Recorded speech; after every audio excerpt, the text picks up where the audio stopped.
Hello everybody, my name is Ian Kirkpatrick. I'm an author, idiot, and loin streamer, and today we're going to talk about some spicy topics. Oof. Oof, we're getting well, I mean, it is 2023. It is the villain arc. I wouldn't even, okay. It's not the villain arc, it's the Majima arc, which is the chaos arc, the not caring arc, the whatever this is. And also, there's apparently a theme this week. But we're getting away from the AI topics, which I've done for the last 2 Saturdays, and into something more publishing related that I would love to get your guys' thoughts on in the comments below once we get into it. But before we get started, number one, if you enjoy what I do here on the channel, check out the links down in the description below. There are 2 ways to be featured on the channel. Number one is with Lemoy, the monthly prompt contest here, where I give you guys a prompt, you submit a story with it, and the first Monday video of the month, it is a basking in the celebration of the creativity that hangs out around here that I am lucky enough to get to indulge in. And the other way is if you're an indie author and you've got a book out there or a book that's coming out, send me your first chapter and cover through the Fresh Meat feature, and then they are picked at random to be read here on the channel to hopefully help indie authors spread their stories wide and find new readers over time. Number 2, if you enjoy what I do on the channel, please remember to like, share, and subscribe for more. And number 3, if you would like to check out any of my books, the links are down in the description below. You can get them at any of your favorite places to get books. I hope you'll check them out if you feel so inclined to do so. With that said, I'm going to preface the topics first with, if you have any industry news that you would like me to cover or anything happening in the writing or publishing industry, let me know. Email me, send me links on Twitter, and I will do my best to cover them or to give my thoughts on something. I love to create a space where we can actually have a conversation. I know that we're not always going to agree necessarily, but I still want to create a space where it's okay to exchange ideas and also not hate each other because we have disagreements. As the wall says behind me over here, I am a baka, because I'm still learning, but hopefully we can all learn together. The other thing that I want to say is the topics today revolve around women in literature, women in the publishing industry, and publishing prizes. There are 2 articles. They're both pretty long, so I don't know how long this video is going to be, but we're going to be covering some topics. And this has to do with the discrimination practices that are not only rampant in the publishing industry and the writing industry, but they're bragged about. So a couple of years ago, I would say it's almost been 10 years since I've really been paying attention to the publishing and writing industry, because I started my graduate degree in creative writing in 2014. And so that's when I really got to start being around other people that were involved in publishing and involved in writing. And I went to AWP a couple of times, and I already saw this open discrimination against people for immutable characteristics like sex, race, sexual orientation. Those sorts of things were all out there in the open, and it's only gotten worse since then. Those were some of the things that made me start backing away and feeling less hopeful about publication in general. And then I went to a writing conference in 2019, I think it was, where I allowed myself to be, it might have been 2018, one of those 2. I'd have to go and look it up, but in either 2018 or 2019, I allowed myself to be hyped up again with, okay, maybe there is a chance that it's not all terrible, even though a lot of the panels at that conference were not hope-inducing. But then I went back into query tracker mode and query manuscript wishlist mode, and started seeing everything that made me sad again. And that is the demand of, if you're not a special category of people, if you're not LGBT+, if you're not a specific marginalized something, do not bother applying. And what this does is it says you have to identify yourself as being worthy of being given a chance by your immutable characteristics in order to have a chance in publishing, in writing. You're supposed to justify your existence in an industry based on immutable characteristics. And I get that some people are doing this to try to correct the wrongs of the past, but you are now discriminating against people openly while demanding that people give you their personal information in order to succeed. And that is something that I find near and dear to me to fight against. It was one thing to put it out there, to have the own voice, specifically, if you want to say, this is my version specifically of this story because I connect to this. I put myself in this in a very vulnerable, open position, and I want to let the world know that this is a version of my story put into fiction.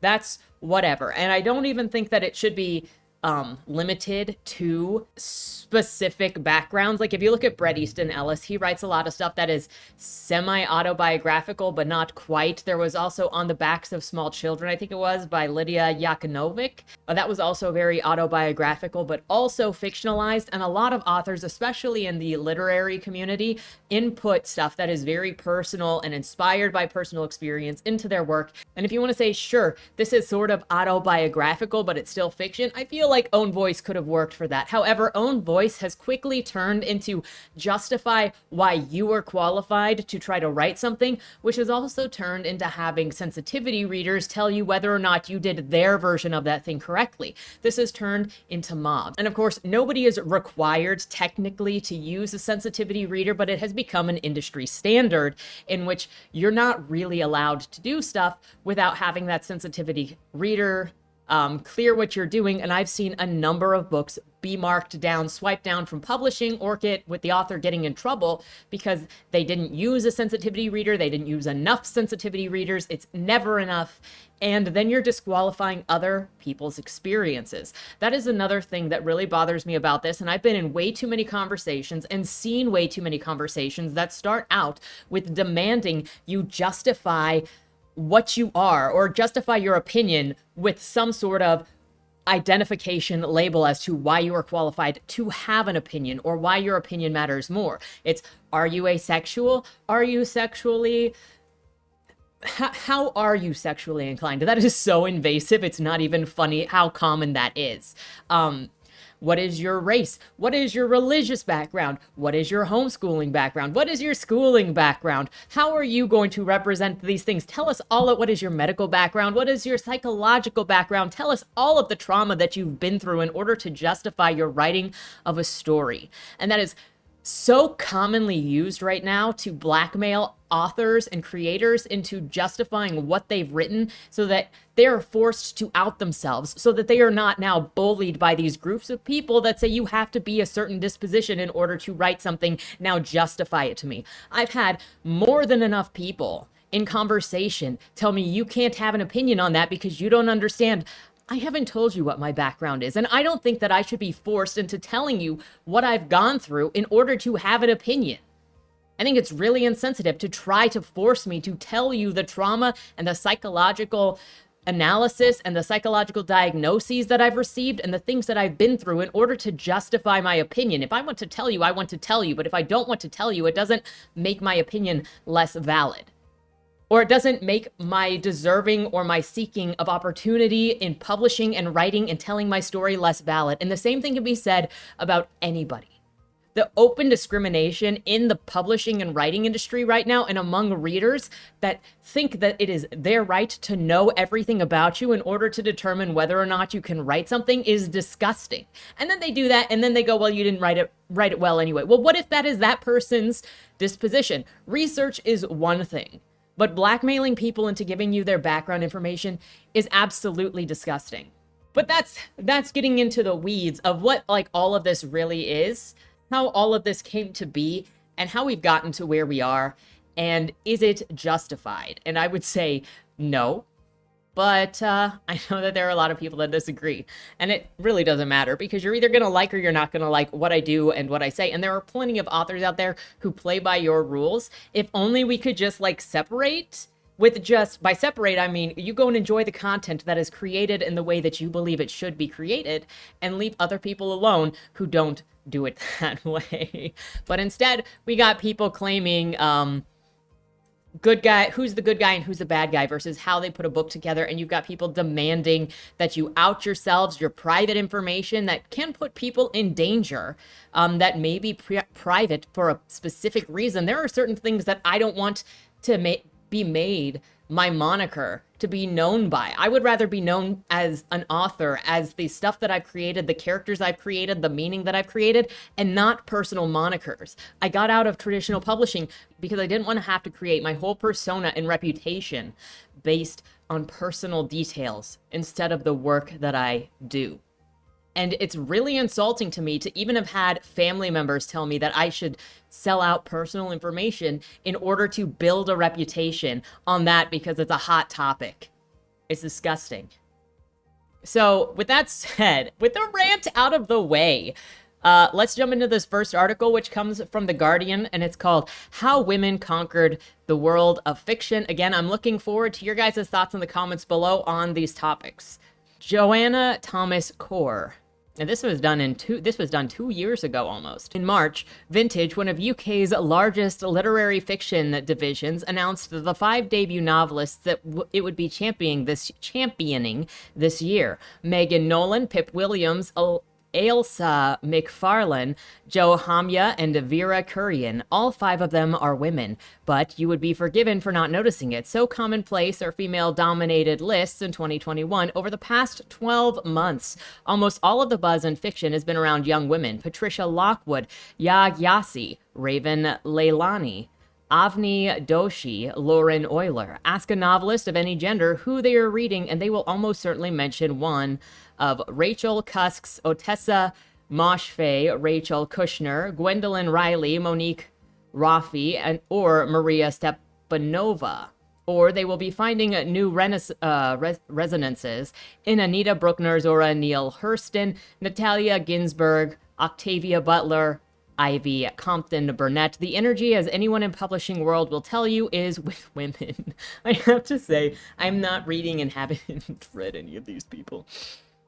Most of those I haven't heard of. I think Octavia Butler's the only one that I've heard of. But, you know, when I was in undergraduate school for theater, there were constantly people talking about plays and playwrights, and I'm like, I don't freaking know. I don't pay this much attention. I just pick up books. So, the media coverage. Over the past 5 years, The Observer's annual debut novelist feature has showcased 44 writers, 33 of whom were female. You'll find similar ratios on prize shortlists. Men were missing among the recent names of nominees for the Costa First Novel Award. Here, too, the shortlist authors over the past 5 years have been 75% female.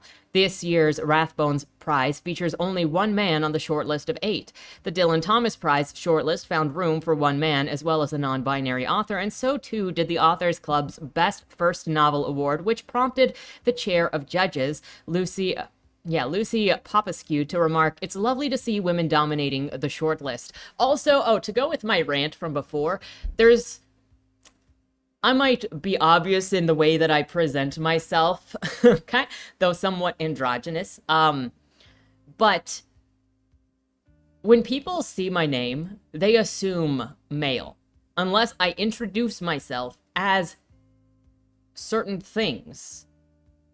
I am assumed male just based on my name. In the same way, don't you think that it's kind of a discriminatory practice to look at a name and be like, you know, I was interested in that book until I saw that it was written by my assumptions on who or what that person is, and now I'm not interested in it. Like, read or don't read whatever you want, but the requirement in publishing and fiction right now to determine whether or not you deserve to be published at all just on demographics is something that should be more alarming than it is among the people in control, among the people watching this, among us authors who are looking at this and seeing the open and proud discrimination against people and the demanding that you identify yourself in order to succeed. Not, hey, look at this great book I've written in fantasy. Look at this great sci-fi book, but look at me. I am certain demographics. I should deserve a chance.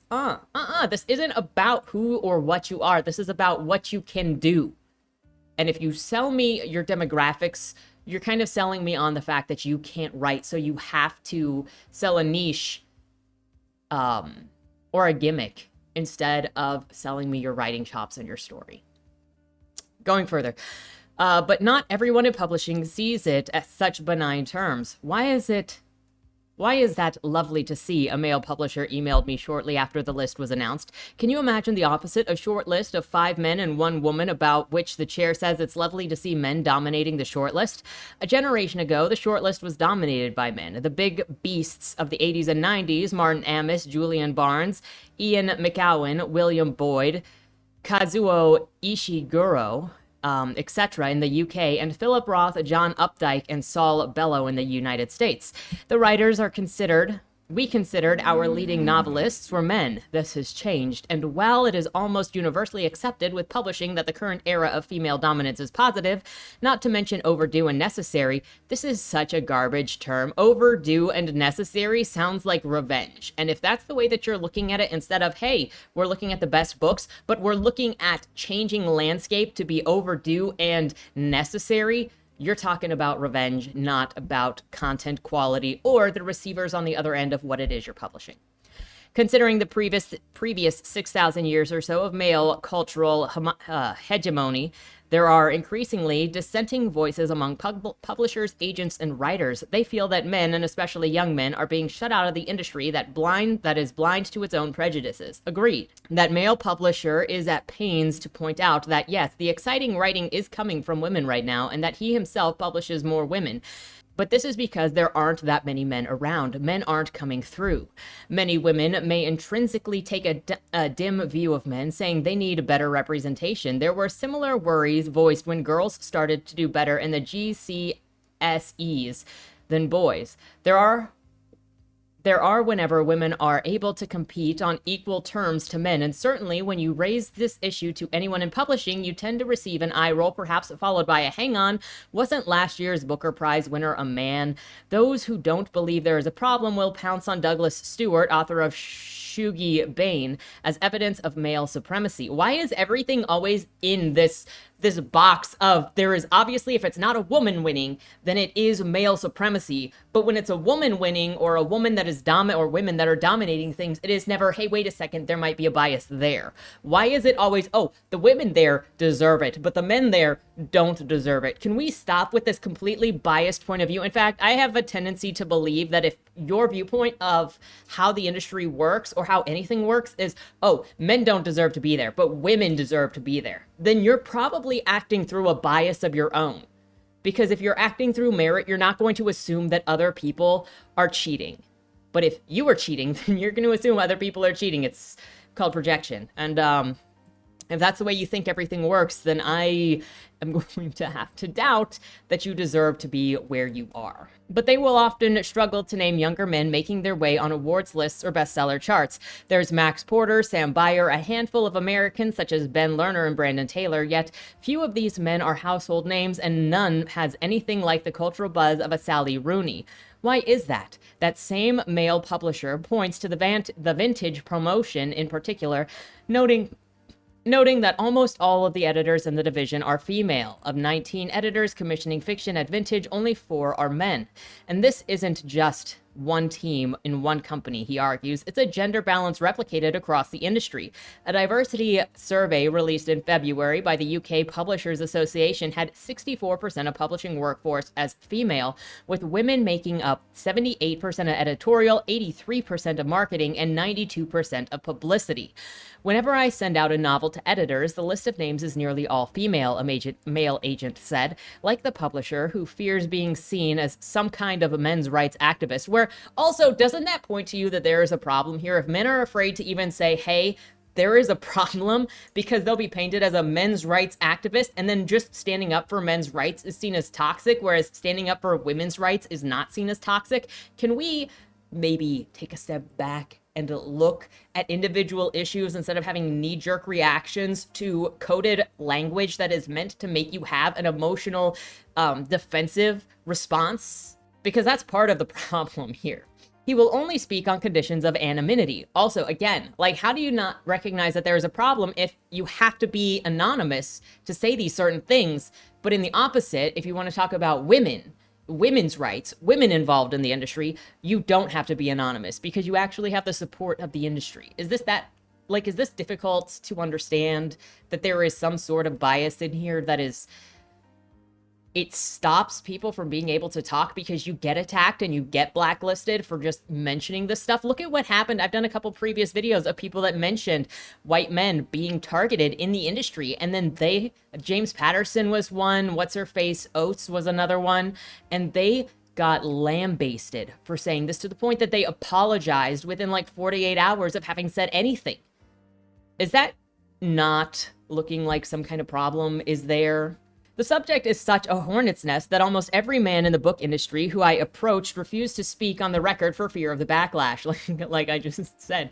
I've grumbled about it for years whenever I'm at a publishing dinner party. I get roundly told to shut up, the agent says. Imagine doing that to a female. Yeah, you can't, because there's a bias in this industry. And it's open. But it's not the gender makeup that bothers him, he insists. It's the prevailing groupthink, the lack of interest in male novelists, and the widespread idea that male voice is problematic. I've seen this so much also in the conversations about bad creative writing, because I see women critique bad writing and say, oh, it's because he's a male that he's done that. Oh, men write female characters as this strong, emotionless badass. Oh, men write female characters as this overly emotional whatever that is hysterical. Oh, men write women overly with the male gaze. And so it's talking about how sexy she is. Bro, I have seen female writers do this just as much, if not more so. Women writers sexualize female characters, especially self-insert female characters, to the nth degree. Freaking going back to Threadbare by L.E. Ayer, that character self-insert was so sexualized that her male teammates, who were supposed to be part of like this military operation, were eyeballing her boobs after she was raped, because the author had to remind you, one, that she thought men were pigs. At least that was the message I walked away with. Maybe that's not what she thinks, but that she made every male character in that sleazy. And then two, that her character was so hot. And there was a lot of adoring, recognizing, sexualizing female bodies in that book, when it was also a lesbian romance. So generally, if not all of the issues that I've seen female writers and readers complain about male authors doing, female authors also do. But you bring that up and they go, well, there is a difference between women doing it and men doing it. No, there's not. Bad writing is bad writing. And I'm really sick of the gendered targeting of bad writing. If it's bad writing, then stop saying it's because somebody is a man. That is bias. That is discriminatory. And we really don't want to get into this game of targeting people based on their immutable characteristics to say whether or not they can write in certain ways. It doesn't mean anything. All you do is create resentment. All you do is also undermine your own authority because you're willing to dismiss this other thing because of your bias, and you're not looking at things objectively. I wouldn't even say bad writing is problematic. And don't even get me started on the sexualization and the female gaze when it comes to the six-pack with the 10-inch dick that's the size of a Pringles can. Like, can we stop? Let's talk about women poorly writing men. There are tropes that men do when they write women poorly, and there are tropes that women do when they write men poorly. And it's either that billionaire, super abusive asshole with the killer body and all of the money who just like switches back and forth between abusing you and stalking you and that, or it's the male characters that are basically just a female with a penis, and that's often in male times male romances written by women. And also very often is the self-insert male character. There's avoidance to saying the words that that character has a penis, which just makes it more sus. But there are bad things that bad writers do, regardless of sex. And to target somebody because of their immutable characteristics and say you are the problem because you are male, because you are white, because you are black, is discriminatory, and it's disgusting, and I don't get how you justify doing it to one group of people and think that you are somehow the good guy. Continuing with the article, I was having a meeting the other day with yet another 28-year-old woman, he continues. I always ask editors, what are you looking for? And she happened to say, what I really want is a generational family drama. I said, oh, like The Corrections by Jonathan Franzen, and honestly, you would think that I'd said Mein Kampf. She said, no, nothing like that. And I thought, but that's literally what you just described. Hannah Wasteland, publisher of the literary imprint Serpent's Tail, says that she's not always confident that there's a market for fiction written by young men. If a really good novel by a male writer lands on my desk, I do genuinely say to myself, this will be more difficult to publish. And this was 2 years ago. She believes that the paths to success are narrower because there are fewer prizes open to men, fewer magazines that will cover male authors, and fewer media figures willing to champion them. In that way, for example, Dolly Alderton and Pandora Sykes have championed female authors on their podcasts. According to figures obtained from the bookseller, 629 of the 1,000 best-selling fiction novels from 2020 were written by women. 27 were co-written by men and women, and 3 were by non-binary writers, leaving 341 by men. With the general and literary fiction category, 75 were female authors, 75% female, 25% male, appearing to be something of a golden ratio in contemporary publishing. The general consensus is that young male writers have given up on literary fiction. They see more sensibilities in narrative nonfiction, particularly travelogues and nature writing in the vein of Robert Macfarlane, and genre fiction, especially crime and sci-fi, which is less mediated by culture and conversations on Twitter. Charmaine Lovegrove is the founder of Dialogue Books, an imprint she created to spotlight writers from marginalized communities who were being excluded from mainstream publishing. Lovegrove has been on the lookout for young male writers. One of her recent successes was Paul Mendez's debut novel, Rainbow Milk, about growing up as a Black gay Jehovah's Witness. What's really interesting is that I'm publishing a Black gay man. I'm more likely to gain traction with their story because it's considered original and fits the diversity voices box, she says. Whereas if it's a white working class man, it seems to be much harder to break through. She cites The Art of the Body, 2019, by 31-year-old Alex Allison, a novel about a man with cerebral palsy and his young female carer. There were people saying, should men write women? And you think, how can you write a book with only one gender? How can you not write a female character? She argues that publishing has become a monoculture dominated by white middle-class cisgendered heteronormative women who feel that they themselves are victims because it's all about dismantling the patriarchy. Men don't get a look in. And this is a problem to point out why. Probably because people doing evil don't want to have the light shown on them. And that's what this is. Also, you think that you're okay to look at a white man and say, I already know his story. What kind of disgusting are you to assume that every white male has the same exact story that you've already heard? You wouldn't say that about any other demographic, would you? So why is it okay to say, oh, white men just don't understand. Oh, white men just can't write women. Why specifically target them? Reflect on yourself. If that's you, reflect on yourself. Why are you saying that about one demographic specifically? Northern Irish writer Darren Anderson agrees that class is the dirty secret of publishing. He says working class male writers, largely kept out of writing for decades by the middle class male literary establishment, are now expected to answer for the past that isn't theirs. That's too, again, you're like, oh, I'm going to hold this working class white male to this upper class white male's history, whatever. Stop judging people by the past that is not even theirs. Holy crap. He believes the backlash against the big male writer is being borne heavily by his generation of working class men. Are you telling me that it's boomers' faults? And freaking boomers ruin everything. And I have neither the desire nor the means to pick up Martin Amis's or John Updike's bill. But regardless of class, do men, or at least male readers, actually want to look in? Whenever I speak to men in their 20s, 30s, and 40s, most tell me they couldn't give a toss about fiction, especially literary fiction. They have video games, YouTube, nonfiction, podcasts, magazines, Netflix. Megan Nolan, whose debut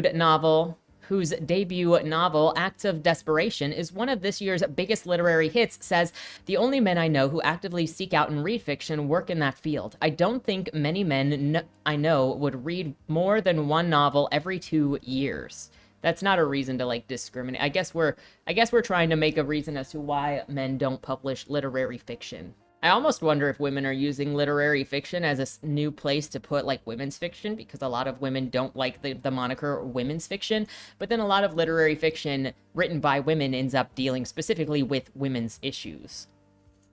Nolan wonders if it's inherently less cool to be a male novelist these days and thinks men are missing cool, sexy gunslinger movements in fiction that rival the scenes of the 90s, 80s, and 90s. It's unlikely now that you would have a male novelist on the cover of any non-literary magazine, as in the cultural figure who's aspirational, she says. Nolan agrees that the cultural shift has coincided with the momentous dramatic influx of young women, but that's because it's only relatively recent that you could have fiction written by women about intimate subjects like sex, or for it to be classed as literary fiction. Her novel about a 20-something woman in a controlling relationship with a man has been praised for its honest and visceral portrayal of female desire.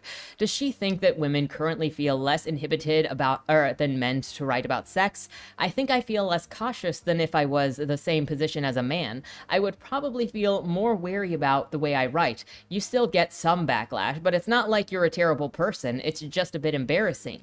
Male writers definitely seem to be feeling more reticent about sex.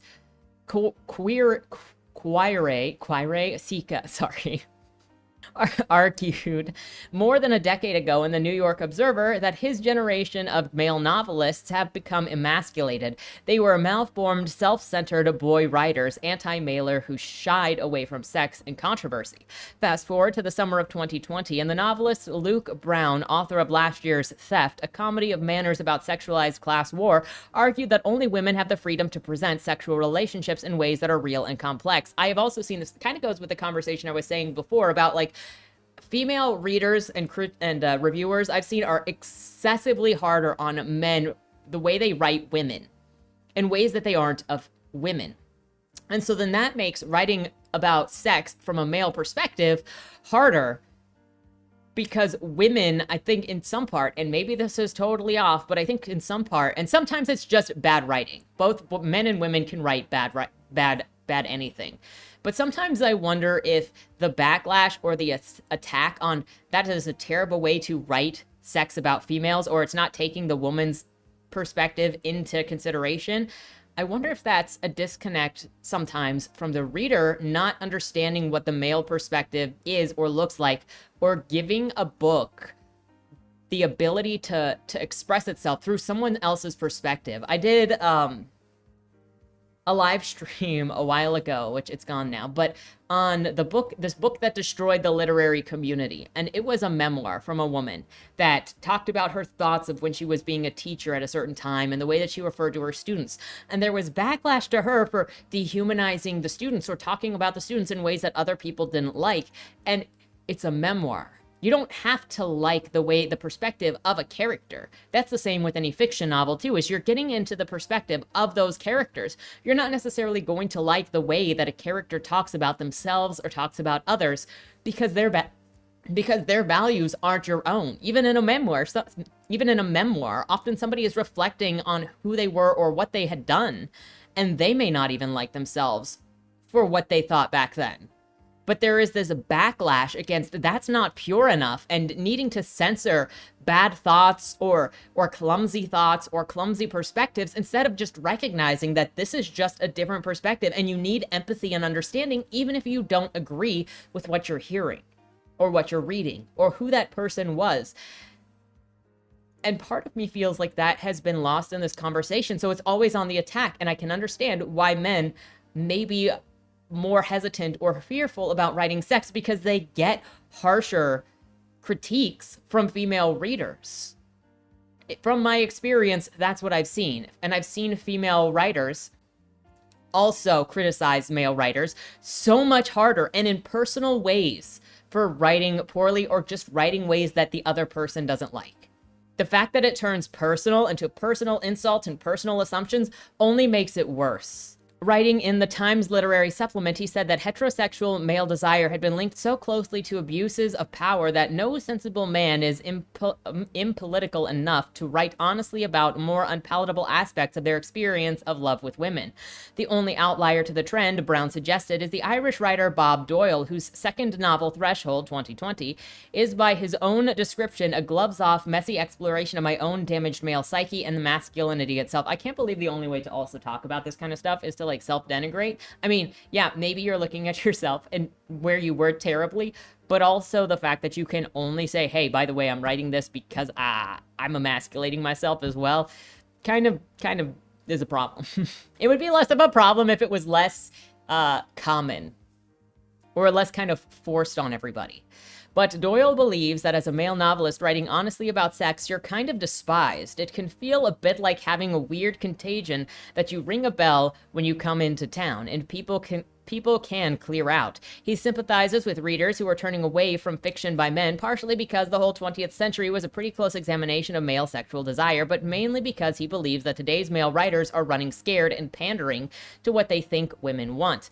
They think that to be allowed a place at the table, they need to have the right views and be nice guys. They're in danger of rendering themselves even less worth reading than they are already. And that's true. And I don't think it's just male writers, but I think a lot of people are playing by rules and writing by ways that they don't believe in because they think that, one, they will be accredited opinions and thoughts that aren't their own, but are present in their book because they're writing things.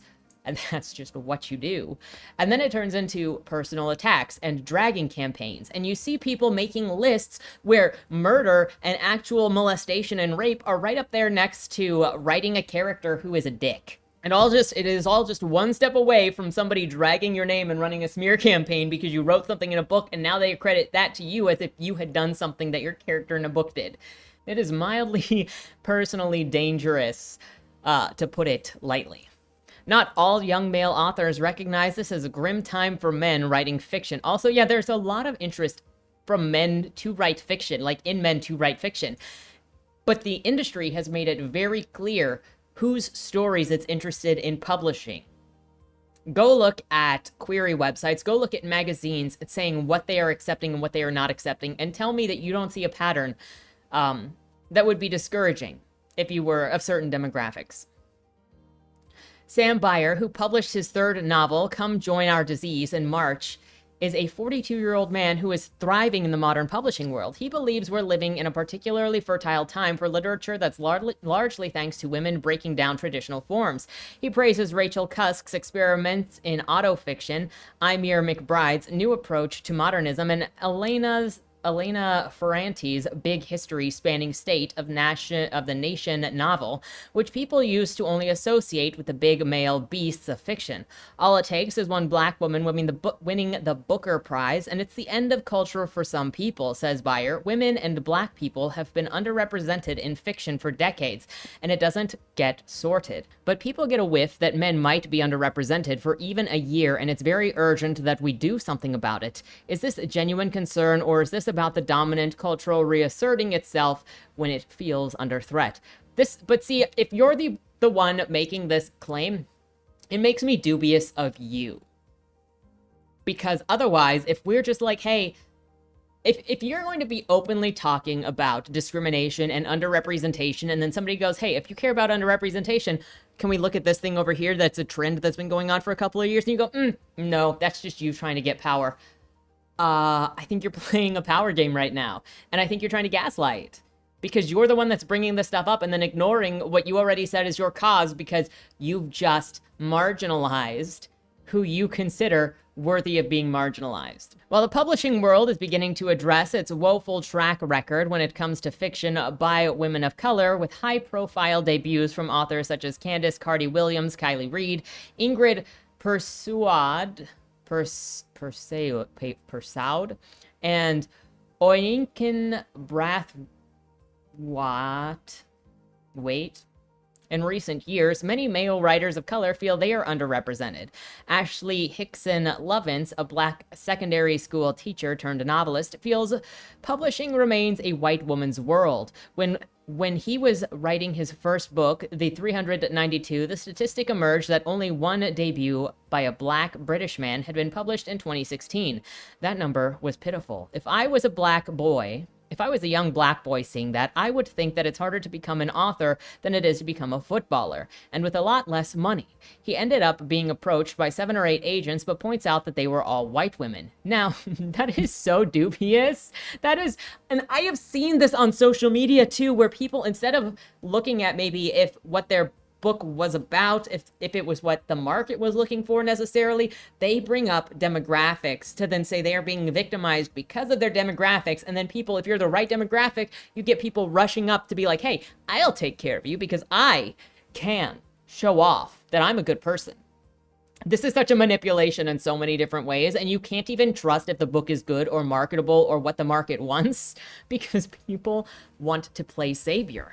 He ended up being approached by 7 or 8 agents, but points out that they were all white women. He is now at work on his second novel, Your Show. It's experimental literary fiction. It's lyrical, but it's about football. He says his female agent wasn't initially keen on the idea, which was rescued by the enthusiasm of a male editor at Faber, which is also one of the reasons why you need a good mixture of male and female editors and agents, because they sell different things, they understand different things, they create or find out or seek authors who feed different parts of the market because they have different interests. Coralina Sutton, an agent at Curtis Brown, is surprised that men are feeling excluded from fiction. She stressed that it has taken women centuries to find their voice and be confident within publishing. Why wasn't there an uproar in the media when women were excluded? She asked. It's happened for the first time ever, and we know very little about what this means in the long term. Why are you criticizing that other people have concerns? Like, you would have wanted people to speak on your behalf in previous situations that put you at a disadvantage, right? So why is it so surprising that somebody else who is at a disadvantage is saying something? I don't really think it's conducive or helpful to have somebody say, hey, I'm noticing this thing and I'm kind of concerned. You go, well, shut up. Shut up. It's not your turn to be concerned anymore. Shut up. No. She insists that there are plenty of successful young male writers. That doesn't mean anything. Somebody else's success is not my success. It's not built on my vision or my work or what I'm trying to do. I don't think it's helpful for anybody to be like, no, somebody else is successful, so like, you don't even need a chance. I don't even need to look at you.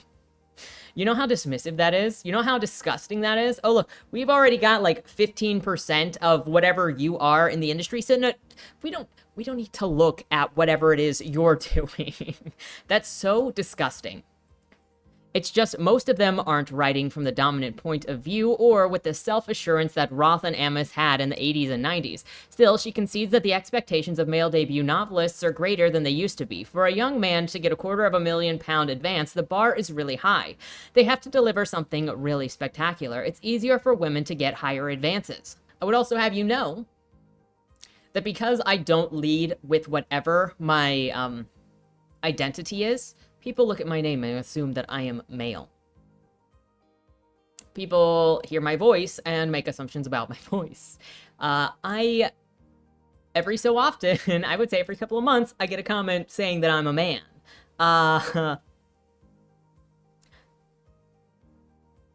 One of the things that I ran into when I was submitting to magazines and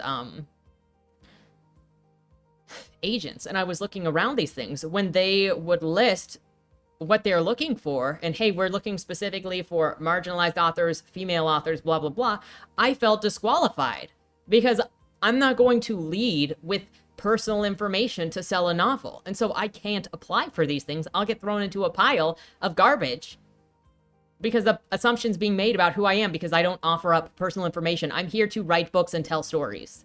Continuing, you would have to go back 12 years to debut of Ross Raisin and Joe Dunthorne to see big money spent on new male voices. Although Caleb Azuma Nelson's Open Water, published in February, is said to have received a significant advance after a 9-way bidding war, many agents and editors have told me how rare that is. Sutton believes that it is because the cultural moment belongs to women whose stories seem to feel more fresh. That's also being said by a bunch of women. I've seen enough movies to know the sorority sister thing in this, where it's not even related to anything but trading. It also reminds me of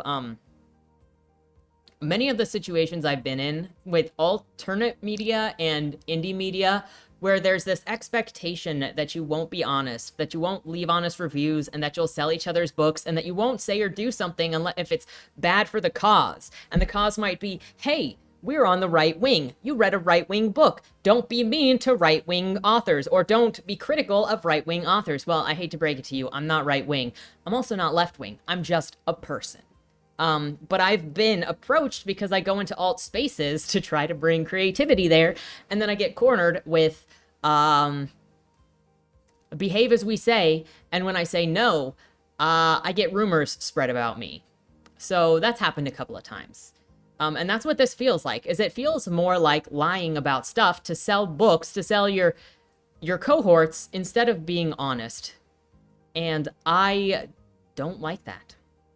The anonymous male publisher I spoke to feels that we should be wary of the argument that men aren't currently producing fresh fiction. We should 100% be wary of that. That's a generalization based on bias. There's a flip side to that. Are we really going to say that 15 years ago, Black women weren't writing good books? Any feminist is likely to feel conflicted about all of this. There is clearly a hegemony emerging in the publishing world, one that Lovegrove refers to as white feminism, which threatens to make fiction stale and predictable, as well as alienating potential young male authors.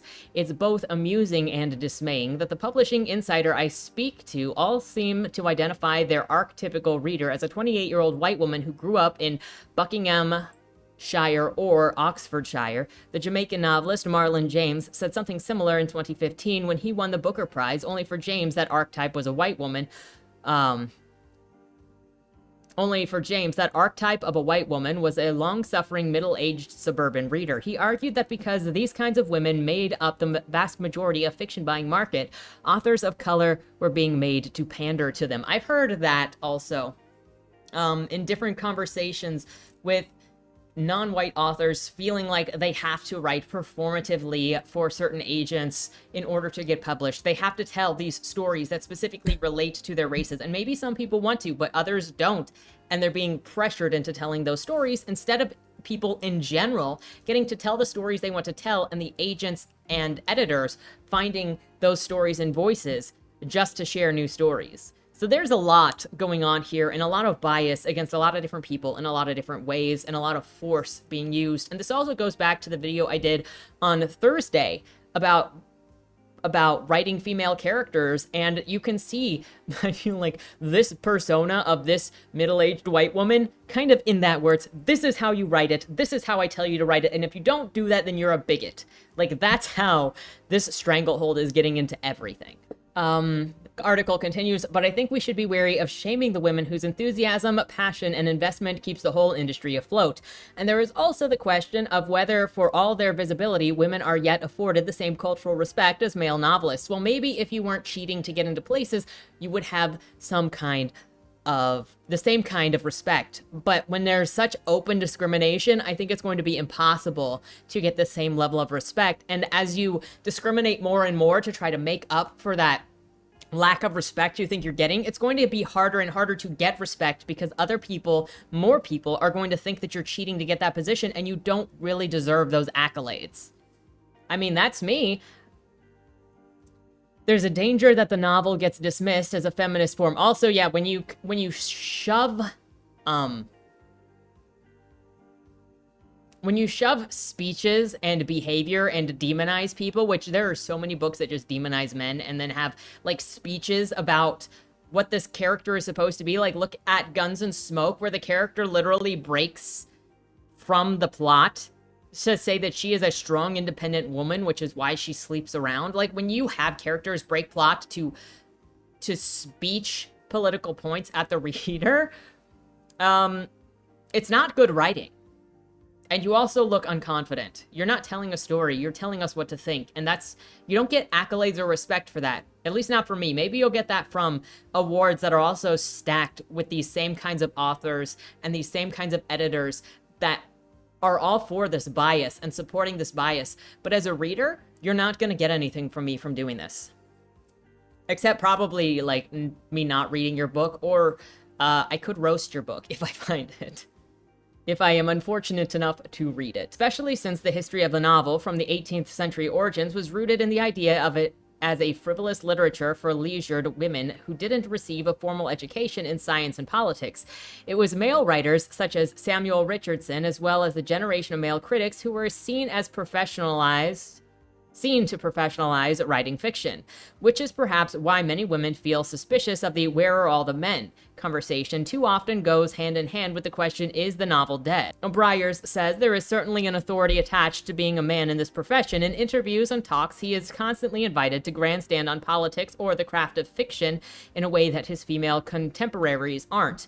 Too often, he says, women are expected to write about and discuss their personal lives. Since when? I don't want to know about your personal life. I literally want fiction by women that is less about personal business, because I feel like I read so much that is personal fantasy and personal business and personal peeves. I feel like I read so much fiction that ends up being the woman taking out her unresolved personal issues or physical issues on punching bags in the book. And I leave knowing way too much about the author.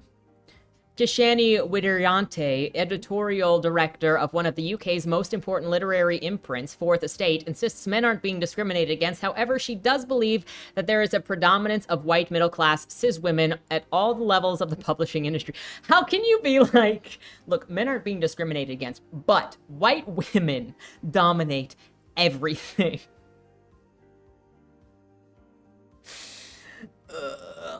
Widiryante thinks that certain received ideas do not need to be challenged, not lest the reliance on comp titles, the system by which publishers consider a submission by comparing it to other similar books.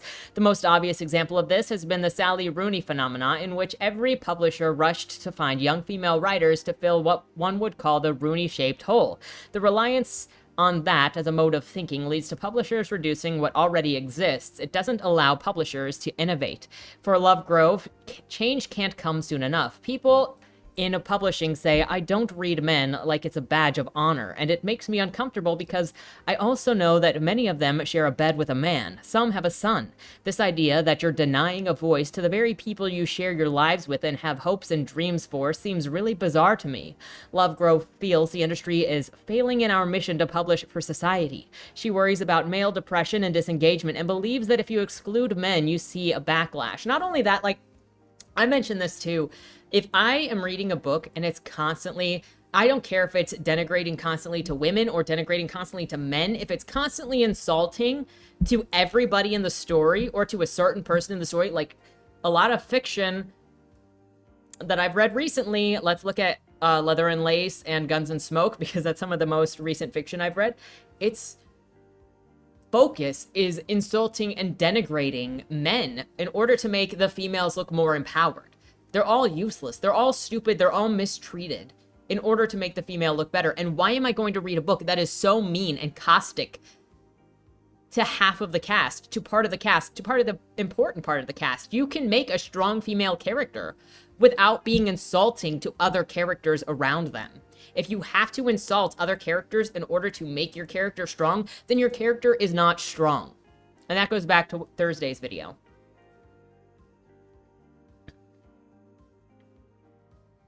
But of course, if you're being insulting, then people aren't going to pick up your book. But Bob Doyle suggests that maybe having pariah status isn't such a bad thing. It strikes me that really good writing and good literature historically has not come from glory and triumph. Oh, so you're like, we can discriminate against you because you'll make better fiction that way. Bro, try using that excuse on literally any other demographic.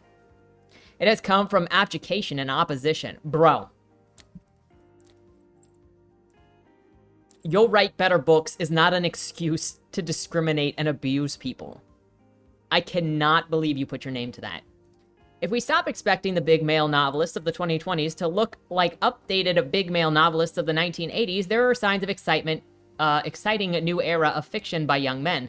This spring saw the publication of Caleb Azum Nelson's Open Water, while in the past year, there have been critically acclaimed books from Gabriel Krause, Sunjeev Sohota, and Chris Power. Writers such as Nikish Shukla, Luke Kennard, James Scudamore, and Michael Donkor are hitting their stride, while Garth Greenwell, Brandon Taylor, Brian Washington, and Paul Mendez are producing powerful fiction about queer desires. There are also poets from, I hate that it's like, if you want to write, you have to be writing sexually as well. Like, I'm so disgusted right now with everything.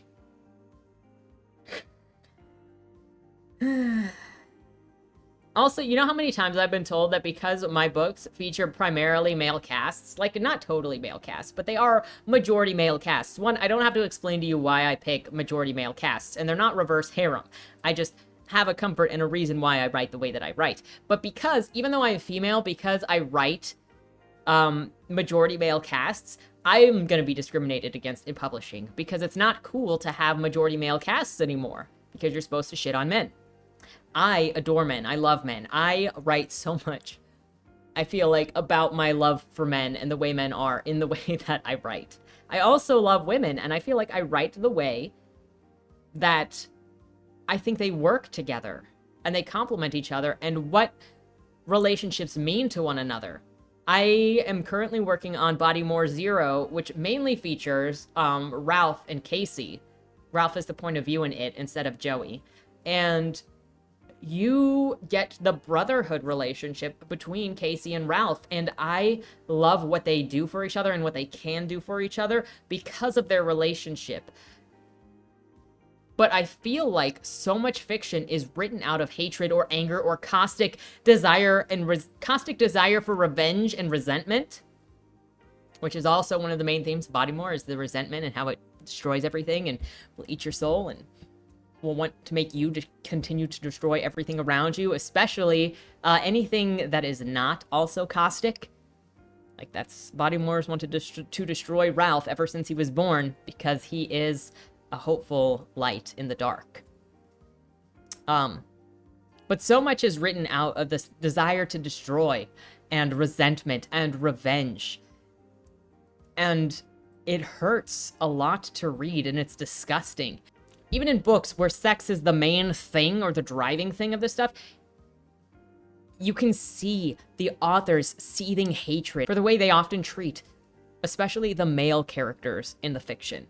There are also poets such as Sam Revere and Will Burns, whose debut novels are expected later this year, and in 2022, Fourth Estate's lead debut is Good Intentions by Qasim Ali, bought as part of a 6-figure 2-book deal. Look, what do I gotta say in order to get people to come to my rescue and just throw advancements at me for being persecuted? Is that where I'm gonna have to sell out my dignity and then just tell everything in my background about how I've been discriminated against? Or, like, how do I get there? Sutton says, people have always read literature by men, and this isn't about to change, but what has radically changed is the literary space into which they are emerging. Their status no longer feels dominant. Push down. Their challenge is to surprise readers with new perspectives. That is so... Everyone should be challenging themselves to bring a new perspective, but instead, like, don't even tell me, oh, male authors have to bring an entirely new perspective in which we've never seen, as you literally publish the 50 millionth Twilight fanfic new version, except now it's with angels, except not angels, because you can't call it's fae. Now we're just writing fae-fic from the same thing that we've been writing for the last 15 years. Like, don't. So much garbage is the exact same thing, but it's okay when women write the same carbon copy garbage, right? Everyone should be challenged to bring something new to the table, not specifically men. And the fact that you're like, oh, men have just a higher bar, we expect more from them. I want you to reflect on your own biases when you say you expect more from men than women.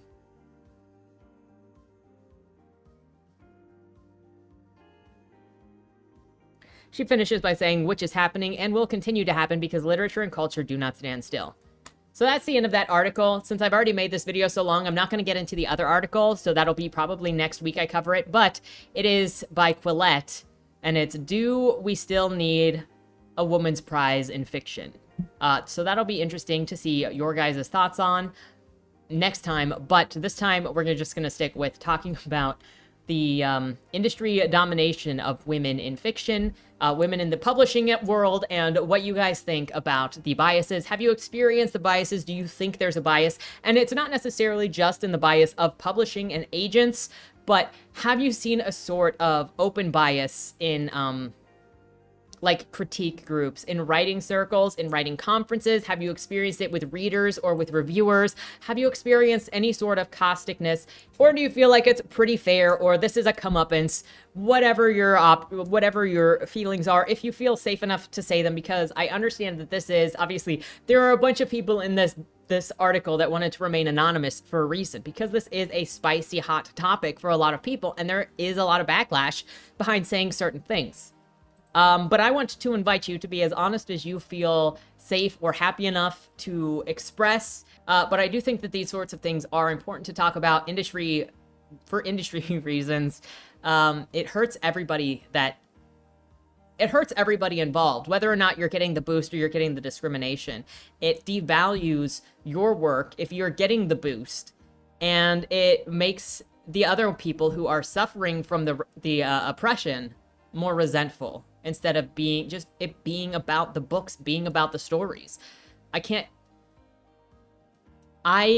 put into words how insulting it is to have somebody look at you. And I'm sure many people have experienced this themselves, where somebody looks at you and assumes what your experiences are and who you are, and that they already know everything about you, and they write you off because of it, because of their experiences with somebody else. They go, nope, I know you well enough, I don't give a shit.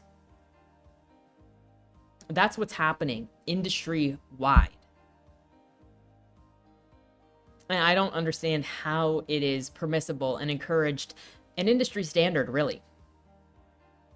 Go look at manuscript wish lists. Go look at submission rules. Go look at magazines and AWP, which is one of the biggest, if not the biggest, small publisher conference in North America, and how open they are about their discrimination.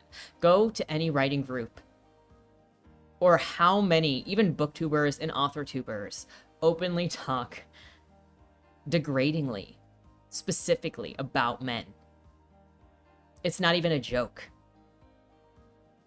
I've been so sickened by the amount of hatred, open hatred, that I've seen from females in this space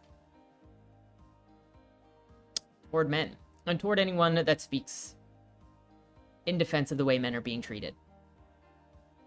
But, so those are my thoughts. I know there are going to be people that disagree with me, which, whatever. I'm not trying to say you can't think anything or believe whatever you want to believe, but hopefully we can open a conversation about this and not be assholes. That's the dream, right? With that said, looking forward to your comments on the topic. Have a great weekend, and don't die. Was that Wayland Cross in the trunk? Do you know, or is that something that's still being figured out? The person in the trunk was not Wayland Cross. Is he in trouble? We don't know who did it, but as the owner of the car, the longer he's missing, the worse it looks for him. Cross isn't a killer. For the last couple of years, the average number of murders in Baltimore has been over 300, and it's been going up. Mind you, that's only whatever the badges count as official murder, and believe me, there are people that don't count when they die. Wayland? If you're down here, tell me. I'm not talking to the badges, I've been looking for you. They found a body in your trunk. Why? Did you do that? To the left, plain black letters read along the wall. You walked in the corridor. Once that ends, you chose the dark is on the right. My vision goes blurry, flickers black and black and black for longer intervals until I can't see anything at all. I'm not screaming anymore, but my voice echoes back to me. Where the hell am I? You're dead, Josephine. Even smart people do stupid shit sometimes, right?